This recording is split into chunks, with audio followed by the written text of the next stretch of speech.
Hi, everyone. This is Because of Thursday by Patricia Polacco.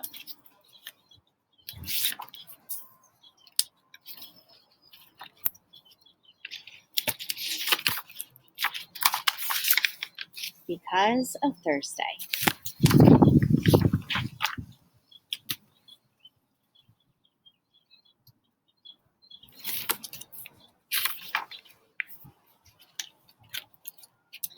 Thursdays had always been lucky for Annie Fetlock. She was born on a Thursday.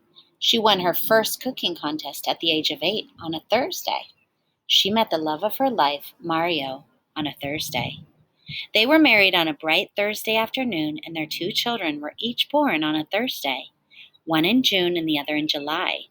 It was actually on a Thursday that Annie and Mario opened their diner together, and it was on a Thursday that Annie made her signature creation, a splendid pasta salad. I love pasta salad. People came from far and wide just to taste it. After one bite, they devoured it, almost in a single gulp, then wanted more. Annie called it poke salad because the more you poked at it, the more scrumptious, succulent, delectable surprises you'd find hidden in, under, and around the pasta. As a matter of fact, everyone called Annie Poke Salad Annie. As the years passed, poke salad became an institution in that little town. People came from other towns, then other cities, then other states, and even other countries. It was almost as if poke salad cast a spell on anyone who ate it, so they just keep coming back over and over.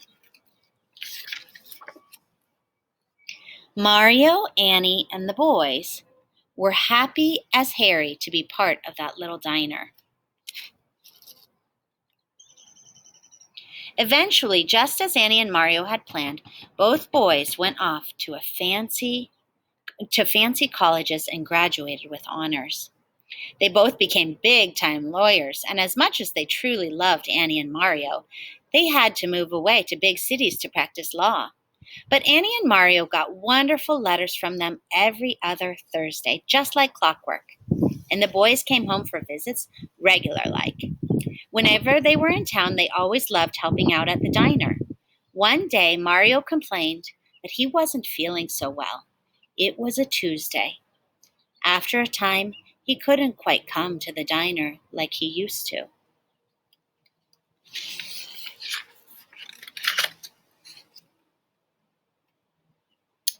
It was a Friday when the doctors gave Mario and Annie real bad news. It was on a Monday that Annie's beloved Mario passed away. Annie was inconsolable. Her heart just wasn't in that little diner anymore. It seemed that all the joy and mirth that made that place was gone. Pretty soon there were fewer and fewer surprises in her poke salad. After a time, folks just stopped coming in. Her broken heart seemed to make her food sad. Annie finally closed the place. Sad. That's what grief can do to people, though. Well, sir, without that diner, that little old town pretty much dried up.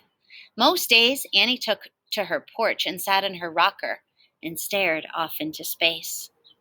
That is until one day she heard the tiniest little sound coming from a dish towel that was all rolled up and stuffed behind the butter churn on the edge of her porch. You see it there? When Annie went to pick it up, she noticed that whoever had left it there had hand-embroidered the word Thursday on it. Well, I'll be. Today is Thursday, Annie whispered as she peeled back the folds of the dish towel. What's going to be inside? Do you have a prediction? That's when she saw it, the most darling little kitten she had ever seen. A little boy kitten. He was hungry and covered in fleas. His eyes were dirty and his little nose needed cleaning. Annie scrubbed him up, warmed milk, and fed it to him with an eyedropper. Annie was in love. Something about him reminded her of Mario. She knew if she named him, he was staying with her forever. Little feller, she cooed. I'm calling you Thursday. And so it was. Thursday found a home right there with Annie. She framed that dish towel he came in and hung it right over her TV. She and Thursday sat and watched all the cooking shows.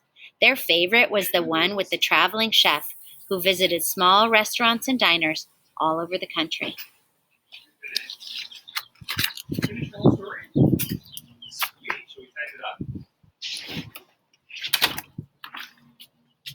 Sorry about that.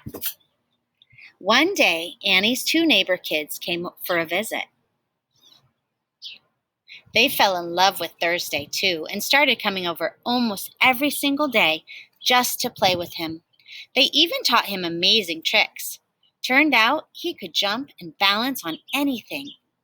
"Long as you two are here, I might as well fix you something to eat," Annie crowed one day, and for the first time in ages, she got out all of her pots and pans and commenced to cook. "Let's see, 3 parts joy, 4 parts giggles, and a pinch of mirth, and a couple of mule kicks, and a ton of love," she sang out as she spooned a pasta delight on the plates of her young guests. She cooked for those kids almost every day, and then she sent food home with them for their families.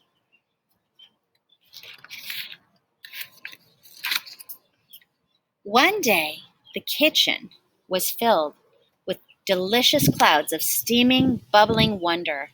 The pots made ringing sounds as they danced on the stove, and something irresistible was wafting from the oven. "What's cooking, Miss Annie?" Jake the mailman asked as he stuck his head through the kitchen door. "I'm making something that I haven't made in a very, very long time," Annie sang out. "Is it your poke salad, Annie?" Jake chirped as he eased himself into one of the kitchen chairs. About then, Jim the fireman pushed his head into the kitchen door. "You making what I think you're making?" he inquired as he took a seat. "Come on in, Jimmy. I'll plate some up for you." "Hot dog, Miss Annie. Poke salad," he trumpeted as he dove into his bowl of pasta. After that, almost every noon, as regular as clockwork, Annie started feeding not only Jake, Jim, and the kids, but Harley the insurance man, who told Lester Johnson, who told Betty Swindon, and pretty soon just about every one of Miss Annie's regulars showed up. Not only did her guests enjoy their poke salad, but the children had Thursday do some of his spectacular tricks to entertain them.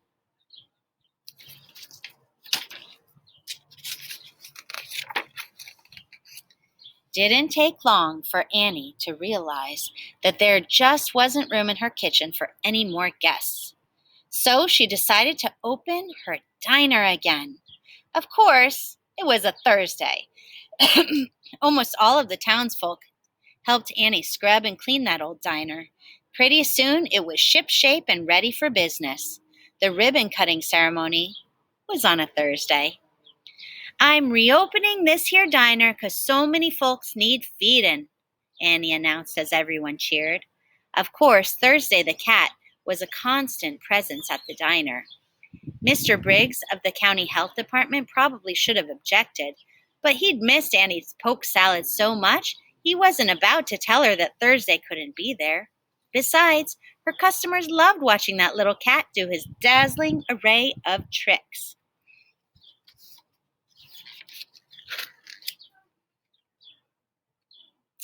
Well, let me tell you, almost as soon as that little joint opened up, the word got out. People were flocking there from just about everywhere. "Poke Salad Annie is back," the headlines read.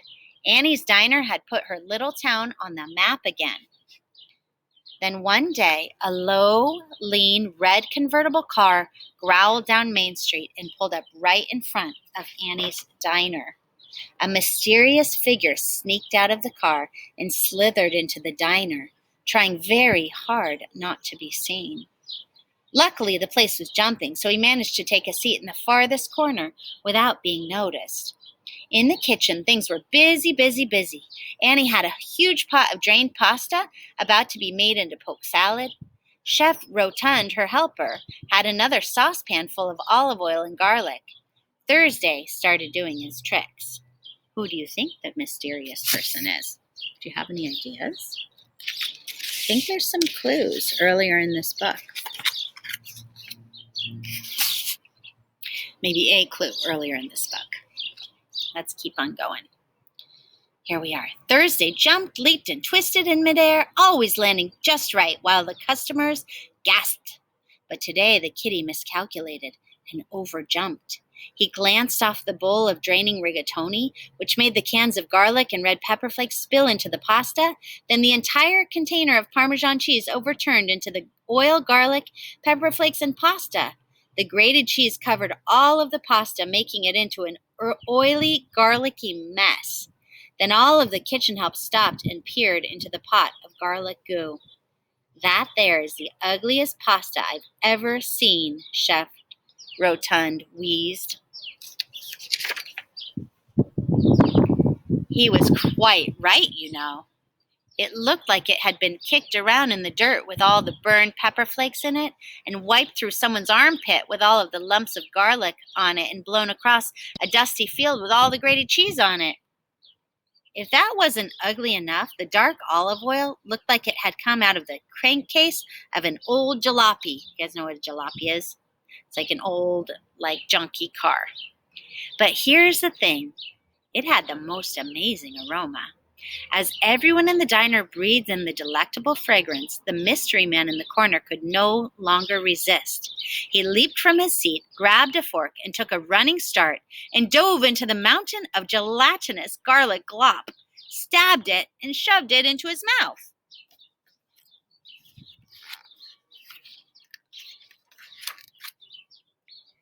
"Shut the front door," he sang out. "This is outstanding. Off the hook. Outside the box. Out of bounds. I'm on the fast train to Flavor Town," he roared as he took handfuls of the pasta and threw it into his mouth. "This is the money." Annie couldn't believe her eyes. It was that famous TV chef who visits diners. "This stuff is righteous," he gurgled as he spun around the counter. That's when all of the customers started stampeding. With a collective leap, they jostled for positions to sample the ugly pasta.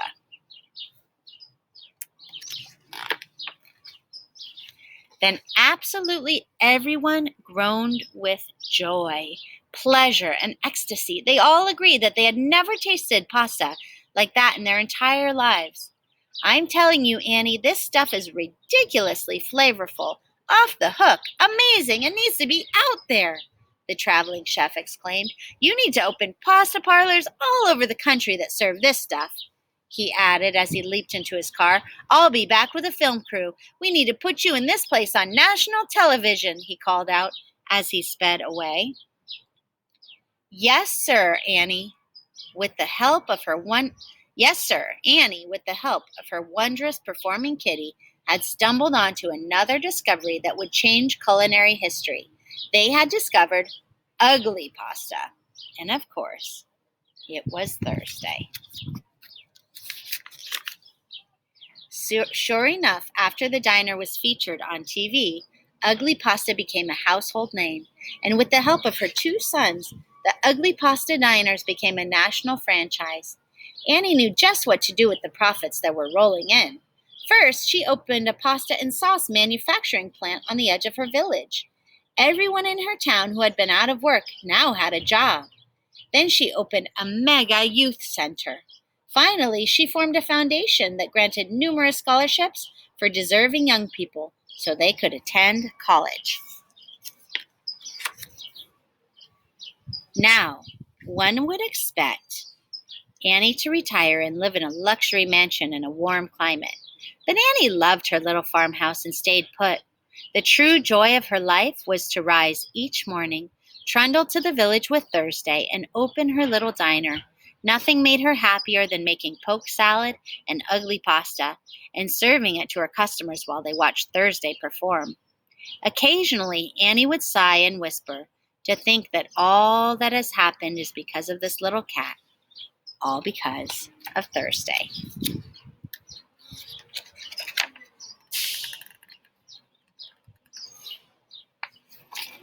Let's see. Skipped a page here. Oh. So cute. There are many recipes for ugly pasta. Though its name can be off-putting, its taste is unforgettable. Every cook makes the recipe his or her own. You'll have to come by my house to taste my recipe. Here is a basic recipe to get you started. Let's see. Ugly pasta a la Patricia Polacco. This is a recipe to make with a trusted adult, not to be made without adult supervision. I hesitated to put this in a children's book. The hot oil is dangerous. Be careful. 2 cups of olive oil. That's a lot of olive oil. 1 cup of dried red pepper flakes. Oh man, I feel like you should maybe. Whoa. 1 pound of pasta and 2 cups of olive oil. Seems like an oily pasta. All right. I hope you enjoyed Because of Thursday by Patricia Polacco.